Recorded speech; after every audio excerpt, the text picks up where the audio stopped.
ਅਲੀਪੁਰ ਚੱਠਾ ਵਿੱਚ ਫਾਇਰਿੰਗ ਦਾ ਹੌਲਨਾਕ ਵਾਕਿਆ ਗਰੀਬ ਮਿਹਨਤਕਸ਼ ਨੂੰ ਗੋਲੀਆਂ ਮਾਰ ਦਿੱਤੀਆਂ ਜਿੰਦੀ ਲੱਤ ਕੱਟਣੀ ਪਈ। अहले इलाका इंसाफ लिए सरापा एहतजाज अलीपुर चट्टा। बिल्कुल नाज़रीन कराम बड़ा ही इंतहाई दिल खराश वाक़या जिहड़ा कि पिछले दिनों धर्मकोट नवे कोट पिंड दे विच पेश आया। ये अलहमदुल्ला एजाज अलीपुर चट्ठा नूं कि जिथे भी जुल्मो सितम हुंदा है सब तो पहला जाके अलीपुर चट्ठा दे साफी जाके उन्होंने ब्रेक करते हैं। यकीनन ये खबर असी किधरे नहीं वेखी स्वाए मुहतरम जनाब नवीद भट्ट साहब के पेज ते उन्होंने इनू सब तो पहले ब्रेक किया और असी उन्होंने नाल कोशिश करने गल करके ताकि उन्होंने कोल जो भी हकीकत और जड़ी सच्चाई है उन्होंने ज्यादा पता है। अस्सलाम वालेकुम। वालेकुम भट्ट साहब माशाअल्लाह जिथे भी अगे भी तुहाडे पेज ते बहुत अच्छियां स्टोरियां चलदियां ने जिथे भी किसी नूं महसूस होई है हमदर्दी तुसीं पहुंचदे हो। ये धर्मकोट दे वाक़या ला साडे कोल सी ते साडे इलम विच नहीं सी तुसीं इहनूं ब्रेक कीता ते असीं इत्थे आए हां। इस वाक़ये नूं तुसीं किस नज़रिए नाल देख रहे हो? बिस्मिल्लाह रहमान रहीम। सब तो पहला तो जाफरी साहब बहुत शुक्रिया तुसां मैनूं दोबारा एक लबकुशाई का मौका दिता। गुजारिश है कि जिहड़ा साफत है रियासत का चौथा स्टोन है वो बला तफरीक बला खौफो खतर इनू हर जुल्म के खिलाफ परचम बुलंद करना चाहिए, आवाज़ बुलंद करनी चाहिए और हमेशा वास्ते अलीपुर चट्ठा का खास करके जोड़े प्रोफैशन साफी ने उन्होंने साथ सारे है कि उन्हें हमेशा वास्ते जुल्म के खिलाफ आवाज़ बुलंद की है। तुसी गल रह गई तुहाडा सवाल है धर्मकोट जिन्होंने अजकल नवा कोट कहते हैं। यह तो 2 महीने पहले एक दिल खराश वाक़या पेश आया सी और मैं हदो हदूद नहीं जाता बैकग्राउंड नहीं जाता। मैं एक ही गल समझना कि ये जुल्मो ज़्यादती की बरबरीयत की एक बड़ी दर्दनाक कहानी है कि एक गरीब जिहड़ा मस्कीन बंदा है मेहनतकश है ਉਹਨੂੰ जनाब जी फायर मारिया गया, ਉਹਦੀ ਲੱਤ ਕੱਟੀ ਗਈ। ਉਹਦੀ ਲੱਤ ਕੱਟਣ ਤੋਂ ਬਾਅਦ ਫਿਰ ਉਹਦੀ जनाब जी ਦੋ ਜਿਹੜੀਆਂ ਨੇ ਇੱਕ ਬੱਚੀਆਂ ਨੇ ਇੱਕ ਬੱਚਾ ਹੈ ਉਹਨਾਂ ਦਾ ਵਾਲੀ ਵਾਰਸ ਨਹੀਂ। ਮੈਂ ਇੱਥੇ ਧਰਮਕੋਟ ਦੇ ਇੱਕ ਐਸੀ ਸ਼ਖਸੀਅਤ ਦਾ ਵੀ ਜ਼ਿਕਰ ਕਰਨਾ ਜ਼ਰੂਰੀ ਸਮਝਣਾ ਜਿਹਦਾ ਨਾਂ ਹੈ ਅਫਜ਼ਾਲ ਚੱਠਾ। ਉਹਦੀ ਫੈਮਿਲੀ ਮੈਂ ਖਰਾਜ ਤਸੀਨ ਪੇਸ਼ ਕਰਨਾ ਉਹਨਾਂ जनाब जी ਇਹਦਾ ਜਿਹੜਾ ਇਲਾਜ ਮੁਆਲਜੇ ਤੋਂ ਇਲਾਵਾ ਇਹਦੇ ਮਾਲੀ ਮੁਆਮਨਤ ਕੀਤੀ। ਇਹਦੇ ਬੱਚਿਆਂ ਦੀ 2 ਬੱਚੀਆਂ ਜਿਹੜੀਆਂ ਨੇ ਇੱਕ ਬੱਚਾ ਉਹਦੀ ਕਫਾਲਤ ਦਾ ਵੀ ਉਹਨਾਂ ਜ਼ੁਮਾ ਉਠਾਇਆ ਔਰ ਅੱਜ ਵੀ ਜਿਹੜਾ ਇਹ 4 ਰੁਪਏ ਦੇ ਇੱਕ ਬੇਜਾਨ एक जैसे समझ लो कि ना जिंदा च ना मुर्दा च पे है तो वह इलाज मुआलजे समेत वो जिन्हों की कफालत भी अपनी जिम्मेदारी कर रहे हैं। मेरे ख्याल है अज इस पुरफितन दौर के जाते दौर के अगर कोई पाई हो ना तो एडी मुश्किल वक्त आ जाए तो मेरे ख्याल वो भी जाफरी साहब एडा जोड़ा ना वध के जोड़ा खिदमत का एक जी तरीक रकम नहीं करता जिस तरह इन्हें दर्द दिल रखने वाले अली जोड़े धर्मकोट के अफजाल चट्ठा इन्हों की फैमिली इन्हों के जीजो कारब अज मेरी ऑफ कैमरा इस बंदे नाल गल हुई है तो वह मैनू कहता सी पिया कि मैनू शायद मेरे बाल बच्चे भी ऐसा प्यार ना देंदे इस तरह मेरा इलाज ना कराते, मेरे अजीज़ो कार भी शायद इस तरह इलाज ना कराते, शायद मेरी फैमिली च इन्ने वसाइल ही नहीं कि वह मेरा इस तरह इलाज करवा सकते, मेरी ज़िंदगी बच सकती।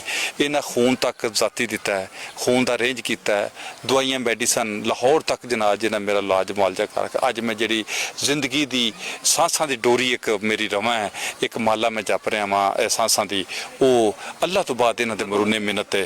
तो मेरे ख्याल च इस तरह की साड़ी सकाफत साडा जिहड़ा कल्चर वो तो बड़ा इंसानियत की हमदर्दी दिता है। खास करके जिहड़ा दीन इस्लाम है जिहड़ा इस्लाम कि एक ज़्यादा पानी बहान तो भी जिहड़ा वो मना करता है वो किस तरह किसी के खिलाफ ना इंसाफी।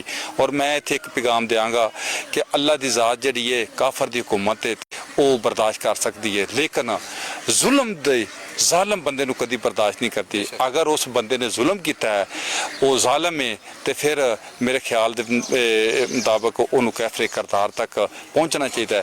अगर उस जुल्म नहीं किया अदारे साढ़े आज़ाद ने CCD है दीगर अदारे ने उन्होंने को यकीनी तौर पर रिपोर्ट्स होगी कि एडा जुल्म बरबरीयत की दास्तान जो रकम की है तो उन्होंने को यकीनी तौर पर रिपोर्ट्स होंगियां और रिपोर्ट्स की रोशनी मैं तुसी हर जी शोर हर दर्द दे रखने वाला हर जड़ा जिदे विच कतरी मासा भी दिल है वो दर्द है तो वह अज यही मुतालबा करता है कि आइन और कानून के मुताबिक उन्होंने कानून के कटहरे खड़ा किया जाए और जो है मजलूम ने उन्होंने दादरसी की जाए ताकि आने वाले वक्त ऐसी जुल्मो बरबरीयत की दास्तान ना रकम हो। सब एक गल इत्थे याद आउंदी है वेखो 2 माह गुजर गए ने 2 माह गुजरन के बावजूद जड़ा ਮੇਨ ਮਰਕਜ਼ੀ ਮੁਲਜ਼ਮ ਹੈ ਜਿਨੇ ਮਸਲਨ ਕਿ ਸਾਰੀ ਜ਼ਿੰਦਗੀ ਦੀ ਮਜ਼ਦੂਰੀ ਮੁਸ਼ਤਾਕ ਨੂੰ ਦੇ ਛੜੀ ਹੈ ਹਜੇ ਤੱਕ ਉਹ ਸਲਾਹਾਂ ਦੇ ਪਿੱਛੇ ਨਹੀਂ ਤੇ ਅੱਗੋਂ ਕੀ ਉਮੀਦ ਕੀਤੀ ਜਾ ਸਕਦੀ ਹੈ? ਦੇਖੇ ਮਾਯੂਸੀ ਗੁਨਾਹ ਹੈ।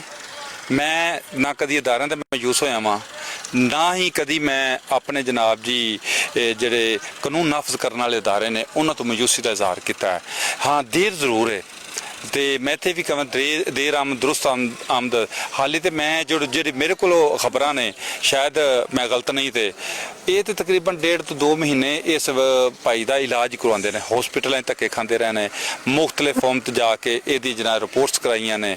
ਵੇਖੋ ਇੰਨੀ ਕੋਸ਼ਿਸ਼ ਦਿਨ ਰਾਤ ਕਰਨ ਦੇ ਬਾਵਜੂਦ ਇੱਕ ਪੂਰੀ ਫੈਮਿਲੀ ਮੈਂ ਜਿਹੜਾ ਜਿਸ ਤਰ੍ਹਾਂ ਮੇਰਾ ਇਲਮ ਹੈ ਕਿ ਇਹਨਾਂ ਦੇ ਜਿਹੜੇ ਨੇ ਕੋ ਅਜ਼ੀਜ਼ ਉਹ ਡਾਕਟਰਸ ਵੀ ਨੇ ਉਹਨਾਂ ਬੜੀ ਮੁਆਮਨਤ ਕੀਤੀ ਹੈ। ਇਹਨਾਂ ਦੇ ਕੁਝ ਹੋਰ ਦੋਸਤ ਨੇ ਉਹਨਾਂ ਦੇ ਲਾਹੌਰ ਦੇ ਵਿੱਚ ਅੱਛੀ ਇੱਕ ਅਸਰ ਰਸੂਖ ਹੈ ਉਸ ਅਸਰ ਰਸੂਖ ਨੂੰ ਇਸਤੇਮਾਲ ਕਰਕੇ ਤੇ ਇਹ ਫਿਰ ਇੱਕ ਜ਼ਮੀਨਦਾਰ ਇਸ ਟਾਈਮ ਧਿਆਨ ਦਾ ਮੁੰਜੀ ਦਾ ਵੀ ਫਸਲ ਦਾ ਵੀ ਹੈ ਯਕੀਨੀ ਤੌਰ ਤੇ ਉਹ ਡਬਲ ਟ੍ਰਿਪਲ ਮੈਂਟਡ ਇਸ ਟਾਈਮ ਚੱਲ ਰਹੇ ਨੇ ਤੇ ਕਿਸਾਨ ਮਸਰੂਫ ਹੈ। ਔਰ ਇਹਨਾਂ ਕਰਨ ਦੇ ਬਾਵਜੂਦ ਸਭ ਤੋਂ ਪਹਿਲਾਂ ਸੀ ਅਹਿਮ ਸੀ ਕਿ ਇੱਕ ਮਜ਼ਲੂਮ ਦੀ ਜਾਨ ਬਚਾਣਾ। ਅੱਲਾ ਦੇ ਫਜ਼ਲ ਕਰਮ ਤੋਂ ਬਾਅਦ ਉਹਦੀ ਜ਼ਿੰਦਗੀ ਬਚ ਗਈ। ਹੁਣ ਅਗਲਾ ਪ੍ਰੋਸੈਸ ਹੈ ਅਦਾਰਿਆਂ ਦਾ FIR ਹੋ ਗਈ ਔਰ ਜਿਹੜੀ ਮੇਰੇ ਕੋਲ ਰਿਪੋਰਟਸ ਨੇ ਔਰ ਜਿਹੜੇ ਮੇਰੇ ਇਲਮ ਦੇ ਮੁਤਾਬਕ ਨੇ ਕਿ ਪੁਲਿਸ ਨੇ ਕਾਫੀ ਰੇਡਸ ਵੀ ਕੀਤੇ ਨੇ ਔਰ ਜਿਹੜਾ ਮਰਕਜ਼ੀ ਮੁਲਜ਼ਮ ਹੈ ਜਿਹਦੇ ਤੇ ਇਲਜ਼ਾਮ ਲੱਗਦਾ ਪਿਆ ਉਹ ਇਸ ਵਕਤ ਇਸ ਇਲਾਕੇ ਦੇ ਵਿੱਚ ਨਹੀਂ ਉਹ ਇਥੋਂ ਰਫੂ ਚੱਕਰ ਹੋ ਗਿਆ ਗਾਇਬ ਹੋ ਗਿਆ। ਯਕੀਨੀ ਤੌਰ ਅਦਾਰਿਆਂ ਦਾ ਪ੍ਰੈਸ਼ਰ ਤੇ ਹੈ ਨਾ ਤਾਂ ਹੀ ਗਾਇਬ ਹੋਇਆ ਨਾ।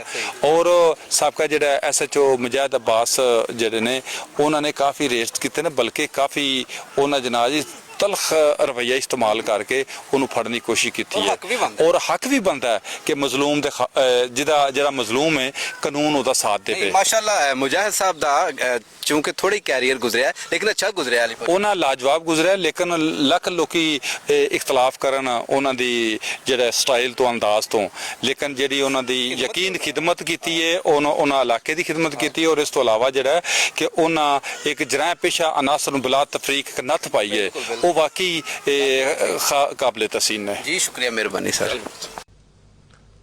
बहुत शुक्रिया नवीद अहमद भट्ट।